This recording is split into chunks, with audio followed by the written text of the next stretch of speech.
Hello everyone. तो अब हम AWS प्रोजेक्ट के बारे में आज बात करेंगे। ठीक है, AWS पे कैसे कंपनी सेटअप लगाती है। अगर आप कंपनी में जाते हो और अगर आपको बोला जाए कि भाई 3 टियर एप्लीकेशन आर्किटेक्चर डिज़ाइन करना है हमें AWS के ऊपर, या 2 टियर एप्लीकेशन आर्किटेक्चर हमें डिज़ाइन करना है AWS के ऊपर, तो किस तरीके से किया जाएगा आज हम उसके बारे में बात करेंगे। दोस्तों, अभी तक आप एक एक सिंगल सिंगल रिसोर्सेस को पढ़ रहे थे, अब आज पूरा रिसोर्सेस मिलकर एक आर्किटेक्चर बनेगा। और ऐसा समझ लो कि कंपनी अगर AWS पे है तो उसका आर्किटेक्चर कुछ इसी तरीके से डिजाइनिंग हो चुका होगा या कंपनी करेगी, जो मैं आपको आज शेयर करने जा रहा हूं। तो चलिए शुरू करते हैं। देखो दोस्तों, अगर आपने AWS पे सेटअप लगाया है ना, फॉर एग्जांपल आपका पूरा का सेटअप AWS पे चल रहा है और ये आपका एक कस्टमर है, ये आपका एक कस्टमर है। फॉर एग्जांपल ये क्या है, आपका एक कस्टमर है जिसके पास लैपटॉप है। ठीक है, ऐसे मैं बोलूं, ये आपका एक कस्टमर है जिसके पास लैपटॉप है, या फिर मैं बोलूं ये कस्टमर है जिसके पास मोबाइल है। अब ये कस्टमर अपने लैपटॉप या मोबाइल पे जाकर आपके वेबसाइट की तरफ किस तरीके से आता है, www.sanjaydahiya.com, है ना। तो आपने कभी नोटिस किया है कि ट्रैफिक सबसे पहले कहाँ पे जा रही हो? क्या डायरेक्ट ट्रैफिक वेब सर्वर पे चली जाती है? क्या डायरेक्ट ट्रैफिक एप्लीकेशन सर्वर पे चली जाती है? क्या डायरेक्ट ट्रैफिक आपके लोड बैलेंसर पे चली जाती है? क्या डायरेक्ट ट्रैफिक आपके क्लाउड फ्रंट पे चली जाती है? राइट? क्या आपने कभी नोटिस किया है कहाँ पे जाती है सबसे पहले ट्रैफिक, अगर कोई भी कस्टमर हमारी वेबसाइट की तरफ आ रहा होता है तो मैं आपको बता दूं दोस्तों, सबसे पहले ट्रैफिक जाती है DNS के पास। और यहां पर DNS क्या है, यहां पर हमारा DNS की सर्विस क्या है, रूट 53। मैं यहां पे लिख देता हूं रूट 53। और मैंने DNS रजिस्टर्ड किया है GoDaddy से, जैसे कि मैंने आपको बता रखा है। और मैंने होस्ट किसके ऊपर किया है AWS के ऊपर मैंने होस्ट किया है। और मैंने रूट 53 के अंदर रिकॉर्ड किस तरीके से बनाया, इस तरीके से बनाया कि भाई www.sanjaydahiya.com, ऐसे मैंने एंट्री कर रखी है, राइट। सी नेम, और किसको पॉइंट बनाया मैंने, क्लाउड फ्रंट को। किसको बनाया मैंने पॉइंटर, क्लाउड फ्रंट। मैंने आपको बता रखा था पहले भी। तो ट्रैफिक सबसे पहले आनी है दोस्तों आपके DNS, जहां पर भी आपका DNS होस्ट होगा। अगर यहाँ पे रूट 53 के ऊपर होस्ट है तो ट्रैफिक सबसे पहले DNS के पास आने वाली है। क्लियर? उसके बाद ट्रैफिक DNS के बाद आगे निकल के कहाँ जाएगी, और आगे निकल के ट्रैफिक जाएगी आपके क्लाउड फ्रंट के पास। आपने यहाँ पे डिफाइन कर रखा है क्लाउड फ्रंट, मैं यहाँ पे बना देता हूँ। ये रहा आपका क्लाउड फ्रंट। तो ट्रैफिक DNS से निकल के कहाँ पे जा रही है, क्लाउड फ्रंट के पास जा रही है। तो आपने बोला कि अगर स्टैटिक कंटेंट कस्टमर को चाहिए तो क्लाउड फ्रंट से ही लेकर चला जाए। किससे लेकर चला जाए, क्लाउड फ्रंट से ही स्टैटिक कंटेंट लेकर वापस चला जाए। लेकिन अगर बंदा स्टैटिक कंटेंट नहीं, डायनेमिक कंटेंट के लिए आ रहा है, तब ट्रैफिक अंदर आपने डिसाइड किया कि अब ट्रैफिक अंदर जाए। और आपने बोला अंदर कहाँ पे जानी चाहिए, तो आपने दोस्तों यहाँ पर एक कैश सर्वर लगा रखा है। खुद के अपने कैश सर्वर आपने डिज़ाइन किया है। अगर AWS में कैश सर्वर की बात करें तो यहाँ पर रेडिस, राइट। तो जब आप रेडिस लेते हो या अपना खुद का कैश सर्वर लेते हो तो आप डिसाइड कर सकते हो कि मुझे कितने कैश सर्वर लेना है। और अगर आप नंबर ऑफ कैश सर्वर लोगे तो दोस्तों यहाँ पर आपको एक लोड बैलेंसर की जरूरत पड़ेगी। और मैं आपको बता दूं, अगर आपने AWS का रेडिस लिया है तो आप जब रेडिस लेते हो तो आपसे पूछता है भाई कितने क्लस्टर नोड चाहिए, तो आपने 2 लिया तो ऑटोमेटिक वो लोड बैलेंसर देगा आपको उसकी टेंशन नहीं लेनी है।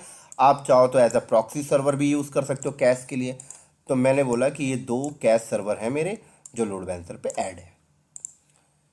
ये जो कैश सर्वर है दोस्तों, ये डेटाबेस का कैश सर्वर है। यहाँ पे मैं लिख देता हूँ ये मेरा कैशिंग सर्वर है। क्लियर?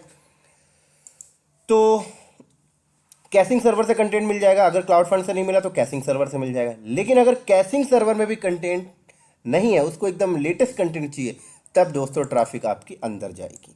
और अब ट्रैफिक आपके अंदर जाएगी, और अंदर कहाँ पे जाएगी मैं आपको बता के चलता हूँ। ट्रैफिक अब यहाँ से अंदर गई, इस तरह से अंदर आई और इस तरह से यहाँ पे आई। और दोस्तों यहाँ पर हमारा लोड बैलेंसर लगा हुआ है, राइट। यहाँ पर भी हमारा एक लोड बैलेंसर लगा हुआ है। यहाँ पे मैं डिज़ाइन कर देता हूँ ELB। तो अब ट्रैफिक लोड बैलेंसर पे आया, और लोड बैलेंसर के अंदर आपने मल्टीपल टारगेट ग्रुप बना रखे हैं, लाइक वो target group 1, target, right, number of target group बना रखे हैं आपने। और ये जो मैं आपके सामने डायग्राम बना रहा हूँ दोस्तों, ये हमारा, ऐसा समझ लो ये हमारा टीयर 1 हो गया, ये टीयर 2 एंड टीयर 3। तो मैंने टीयर 1 में क्या किया, नंबर ऑफ टारगेट ग्रुप बनाए, एक टारगेट ग्रुप ये बनाया, दूसरा ये एंड तीसरा ये। यहाँ पर भी नंबर ऑफ टारगेट ग्रुप मैंने बनाए, यहाँ पर भी नंबर ऑफ टारगेट ग्रुप मैंने बनाए, ठीक है। इस तरीके से मैं इसको थोड़ा सा बड़ा कर देता हूँ, थोड़ा सा साइज दूर दूर कर देता हूँ। ये एक टीयर हो गया और एक टीयर ये हो गया। तो इसके अंदर मैंने नंबर ऑफ टारगेट ग्रुप बनाए, और इन टारगेट ग्रुप के अंदर क्या VMs चल रही होंगी, राइट। और दोस्तों ये हमारा टीयर 1, टीयर 2 एंड टीयर 3। तो मेरा पहला वाला टीयर जो है वो वेब टीयर है, आप समझ लो वेब टीयर है ये आपका वेब टीयर। और ये हमारा एप्लीकेशन टीयर है, यहाँ पे हमारा एप्लीकेशन चल रहा है, एप्लीकेशन टीयर मैंने लिख दिया। और दोस्तों ये हमारा डेटाबेस टीयर है, तो मैंने यहाँ पे लिख दिया DB टीयर। तो ये जो हमारा पॉइंट है, ये हमारा एक टारगेट ग्रुप है जिसका नाम हमने रखा है सॉफ्टवेयर। और ये हमारा एक टारगेट ग्रुप है जिसका नाम हमने रखा है इमेजेस। और ये हमारा एक टारगेट ग्रुप है जिसका नाम हमने रखा है सॉन्ग। तो दोस्तों सॉफ्टवेयर टारगेट ग्रुप के अंदर हमारे 2 VMs ऐड हैं, 2 से ज़्यादा भी हो सकते हैं आपके नीड के हिसाब से, राइट। कंपनी में 10 होंगे, 20 होंगे, 100 होंगे, 2000 होंगे। मैं आपको समझाने के लिए 2-2 करके चल रहा हूँ। तो इन दोनों VM के अंदर सॉफ्टवेयर है, इन दोनों VM के अंदर इमेज है, इन दोनों के अंदर VM के अंदर सॉन्ग्स हैं, और ये सारे वेब सर्वर हैं। अब वेब सर्वर पर ट्रैफिक आई, अब उसको एप्लीकेशन चाहिए, तो एप्लीकेशन सर्वर यहाँ चल रहे हैं। तो ये हमारा एप्लीकेशन यहाँ पे चल रहा है, ये यहाँ पर भी हमने नंबर ऑफ टीयर्स बना रखे हैं।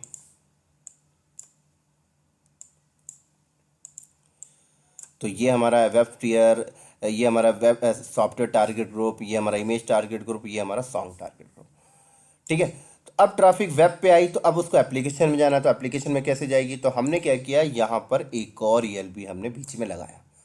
हमने यहाँ पर एक और ELB बीच में लगाया दोस्तों। और उसके बाद हमने बोला कि भाई साहब ट्रैफिक डायरेक्ट नहीं जाना आपको एप्लीकेशन टीयर में, पहले ELB पे आओ, और ELB से फिर ट्रैफिक यहाँ पे जाने वाली है। तब क्वेश्चन आता है कि हमारा लोड बैलेंसर कैसे समझेगा। तो लोड बैलेंसर के अंदर आपने लिसनर का कॉन्सेप्ट पढ़ा था, तो लिसनर में आपने डिफाइन कर रखा है पहले से, और आप अपने DNS में भी एंट्री कर रखा होगा। आपने किस टाइप से एंट्री कर रखा होगा, इस टाइप से भाई साहब, software.sanjay.com लगाकर आए, राइट। ऐसे आपने इमेज, ये भी आपने एंट्री कर रखा होगा DNS के अंदर। और आपने लिसनर में कंडीशन डिफाइन किया होगा कि अगर सॉफ्टवेयर लगा कर आए तो सॉफ्टवेयर ग्रुप की तरफ जाए, सॉन्ग लगा कर आए तो सॉन्ग ग्रुप की तरफ जाए। और ये लैब हमने कर रखी है पहले से। तो ये रहा आपका वेब टीयर, ये रहा आपका एप्लीकेशन टीयर।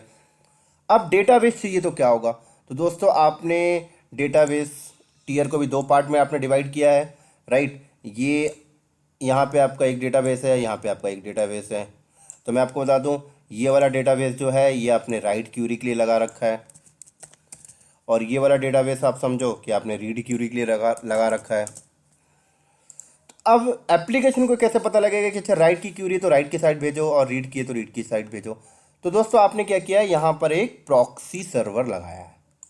यहाँ पर क्या किया आपने, यहाँ पर आपने एक प्रॉक्सी सर्वर लगाया है। मैं यहाँ पे लिख देता हूँ प्रॉक्सी सर्वर,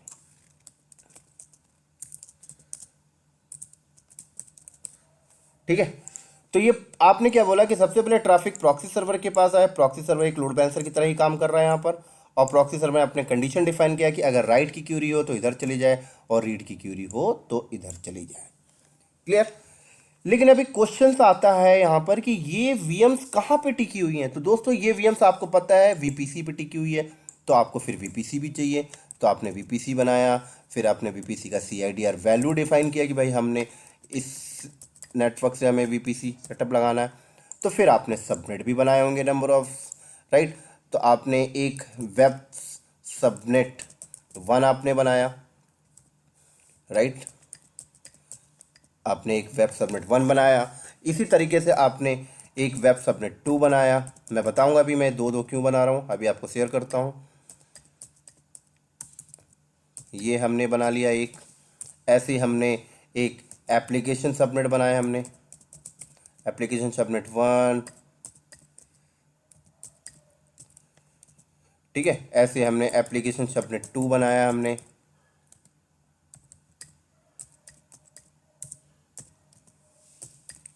तो दोस्तों ये मैं जो आपको बता रहा हूँ ये पूरा का पूरा ओवरव्यू है पूरा सेटअप लगाने का AWS में, राइट। ऐसे आपने DB सबनेट बनाया, DB सबनेट 1 बनाया आपने।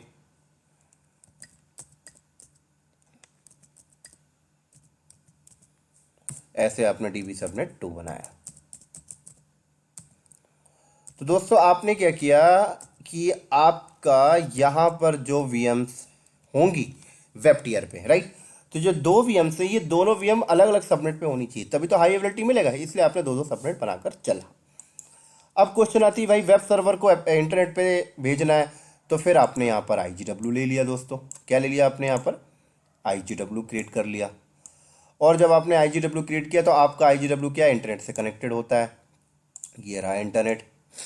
तो अब आपको पॉइंट डिफाइन करने के लिए रूट टेबल चाहिए दोस्तों। आपने यहाँ पर एक रूट टेबल ले लिया और रूट टेबल का आपने नाम रखा web-rt, राइट। और आपने बोला कि भाई इस पॉइंट पे आप चले जाओ, लेकिन आप निकलोगे किससे? हमने बोला IGW।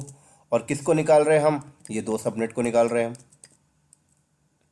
ये हमने एक सबनेट डिफाइन किया, ऐसे ही हमने दूसरा सबनेट डिफाइन कर दिया। क्लियर? तो हमारा वेब सर्वर क्या होगा, IGW के पास आएगा और इंटरनेट पे चला जाएगा। लेकिन अब क्वेश्चन आता है एप्लीकेशन सर्वर और DB सर्वर को भी इंटरनेट देना है, तो अब हम क्या करेंगे? नेट गेटवे लेंगे। जैसे आपने पढ़ रखा है नेट गेटवे सिक्योर होता है, राइट। तो आपने जब नेट गेटवे लिया तो फिर आपको रूट टेबल भी चाहिए भाई रूट डिफाइन करने के लिए। तो आपने यहाँ पर क्या किया, एक और आपने रूट डिफाइन किया और आपने इस बार रूट टेबल का नाम रखा private-rt। आपने बोला भाई साहब आप भी चले जाओ इंटरनेट पे। अब आपको एक चीज़ ध्यान रखना है, जब आप नेट गेटवे को क्रिएट करोगे तो आपको उसे उस सबनेट में बनाना होगा जो सबनेट डायरेक्ट IGW की तरफ पॉइंट है। तो ये दोनों सबनेट पॉइंट है तो आप किसी भी सबनेट में बना सकते हो, है ना। ये चीज़ आपको ध्यान रखनी है। फिर आपने पॉइंट कर दिया नेट गेटवे, और उसके बाद आपने किसको किसको डिफाइन कर दिया? एप्लीकेशन और DB को। तो ये हमने डिफाइन कर दिया, राइट। ऐसी अगला भी हमने यहाँ पर डिफाइन कर दिया 10.0.3.0/24, राइट। और मैं इधर ऊपर लिख देता हूँ, मेरे पास जगह नहीं है तो मैं इधर ऊपर लिख देता हूँ, आप लोग समझ जाना। मैं 3 हो गया 4.0/24, राइट। और उसके बाद मैंने एक और डिफाइन कर दिया। तो अब क्या होगा दोस्तों, हमने रूट टेबल में भी रूट भी डिफाइन कर दिए। तो अब यहाँ पे क्या होने वाला है देखो, अब हमारा एप्लीकेशन यहाँ से और DB यहाँ से और ये यहाँ से बाहर इंटरनेट पे चला जाएगा। तो अब ये हमारा डिज़ाइनिंग हो गया। अब बात आती है कि भाई अगर इस ऐप टीयर पे कोई सर्वर डाउन हो जाए तो ऑटोमेटिक कैसे क्रिएट हो जाए, इस पे कोई सर्वर डाउन हो जाए तो ऑटोमेटिक कैसे आ जाए, इस पे कोई चीज़ डाउन हो जाए तो ऑटोमेटिक कैसे आ जाए। तो दोस्तों यहाँ पर फिर आप एक ऑटो स्केलिंग को भी यूज़ कर रहे हो, है ना। ऑटो स्केलिंग का टॉपिक भी बीच में आ रहा है। और ऑटो स्केलिंग तो हमारा लोड बैलेंसर क्या करेगा, ऑटो स्केलिंग को इन्फॉर्म कर देगा कि भाई ये वाला सर्वर डाउन हो गया है। तो हमारा ऑटो स्केलिंग क्या करेगा, ऑटो स्केलिंग के अंदर हमने क्या बना रखा है दोस्तों, लॉन्च कॉन्फ़िगरेशन। तो हमारा ऑटो स्केलिंग लॉन्च कॉन्फ़िगरेशन को जाकर बोलेगा कि भाई साहब आप लॉन्च कर दो उस कॉन्फ़िगरेशन की VM यहाँ पे ही क्रैश हो चुकी है। ऐसे आप कम से कम 3 लॉन्च कॉन्फ़िगरेशन बना के रखोगे, इसके लिए अलग, इसके लिए अलग, इसके लिए अलग। तो ये चीज़ आपको समझ में आ रही होंगी। ठीक उसी तरीके से अब ये पूरा सेटअप हमारा लग चुका है AWS के ऊपर। अब बात आती है भाई इसकी मॉनिटरिंग करनी है तो आपको क्लाउड वॉच भी चाहिए। फिर क्वेश्चन आता है कि भाई जब आप ये सेटअप VPC वगैरह लगा रहे होगे तो आपको यहाँ पे सबनेट का भी आइडिया होना चाहिए, सिक्योरिटी ग्रुप का भी आइडिया होना चाहिए, एसीएल का भी आइडिया होना चाहिए। तो सारा कुछ आपको आइडिया होना चाहिए, तभी आप ये पूरा का पूरा वीपीसी वाला पोर्शन जो है वो आप सेटअप कर सकते हो। उसी तरीके से जब आप यहाँ पर वीएम डिप्लॉय करोगे तो आपको पता होना चाहिए भाई किस प्राइसिंग का वीएम लगाना है, उसका टाइप क्या होना चाहिए, प्राइसिंग ऑन डिमांड या कौन सा लगाना है, फिर वॉल्यूम किस टाइप का चाहिए, S3 बकेट किस टाइप का चाहिए। तो ये यहाँ पर सारी चीज़ें पूरी आ चुकी हैं जो आपने एक एक रिसोर्सेज पढ़ा था। उसी तरीके से फिर बात आती है कि भाई बहुत बड़ा सेटअप हो चुका है, अब यहाँ पे मल्टीपल टीम्स काम कर रही है, तो आईएम का टॉपिक भी बीच में आएगा। भाई परमिशन देना है, रोल डिफाइन करना है, राइट। उसके बाद बात आती है भाई ये पूरा का पूरा सेटअप हमें ऑटोमेशन करना है, तो फिर क्लाउड फ्रंट भी बीच में आ जाएगा, टेराफॉर्म भी आ जाएगा इस पे बीच में। फिर बात आती है कि भाई ये वीएम, इनमें से जो यहाँ पे 100 वीएम चल रही है, 100 में से रात पे 20 वीएम यूज़ नहीं होती, उसको शट डाउन करना है, तो भाई साहब लामडा भी आपका आ जाएगा, राइट। यहाँ पे क्लाउड फ्रंट भी आ गया।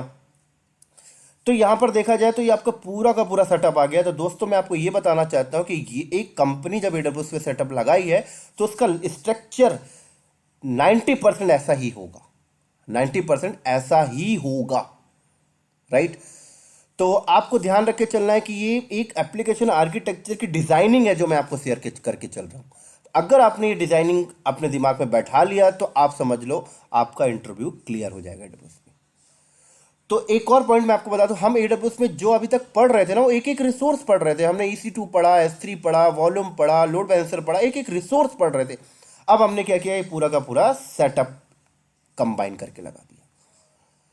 तो आई होप ये आपको समझ में आ रही होगी। अगर आपसे कोई इंटरव्यू पूछता है कि भाई आपको एप्लीकेशन आर्किटेक्चर का आइडिया है AWS पे, तो आपको ये पिक्चर माइंड में ध्यान रखनी है, राइट। ऐसे बहुत सारी चीज़ें इसके अंदर आती हैं जो हमने हमारे कोर्स के पार्ट में नहीं है, बहुत सारी चीज़ें, बट एक ये जो मैं आपको बता रहा हूँ एक मेजर चीज़ें, एक बेसिक चीज़ें, इनके बिना तो सेटअप, इनके बिना तो कुछ होना ही नहीं है क्लाउड पे, ऐसे समझ लो। अगर आप क्लाउड पे जा रहे हो और अगर आपको इन सब कुछ चीज़ का आइडिया नहीं है तो कोई फ़ायदा नहीं। तो बेटर है कि आप भाई साहब आप इन सब चीज़ों को ध्यान में रखो, और मैं आप लोगों से रिक्वेस्ट करना चाहता हूँ कि आप ये लैब भी करो, राइट। अगर मुझे टाइम मिलेगा तो मैं इसका एक लैब भी बना के डाल दूंगा, बट बहुत ही लंबा लैब है, राइट, क्योंकि मैंने जब इसका लैब बनाया था पूरा का पूरा सेटअप, तो मुझे कम से कम 4 घंटे लग गए थे, राइट। तो अगर मुझे टाइम मिला तो मैं इसकी लैब भी डालूंगा, लेकिन मुझे उम्मीद है कि आप कर लोगे, क्योंकि मैंने हर एक रिसोर्सेज को बहुत ही डेप्थ में आपको पढ़ाया है। और यहाँ पर कुछ भी नहीं है, आपको रिसोर्सेज को थोड़ा सा आपको लॉजिक लगाना है और रिसोर्सेज आपको कंबाइन करके सेटअप लगाना है, बस। और अगर आप इतना कर लोगे तो आप समझ लो AWS पे आप 70% एक्सपर्ट हो चुके हो। अगर आपने ये अपना ये पूरा का पूरा सेटअप आपने खुद से कर लिया AWS पे, तो आप समझ लो आप क्या पूरा 70% आपने एक्सपर्ट हो चुके हो। फिर आप इंटरव्यू में जाओगे तो आप एक्सपीरियंस वाले आंसर दोगे दोस्तों, एक एक्सपीरियंस का बंदा जैसे आंसर देता है। तो मुझे उम्मीद है कि आप ये ज़रूर करोगे, और अगर आपको करते टाइम कोई डाउट्स हो तो मुझे ज़रूर बताना, मैं आपकी हेल्प करूँगा।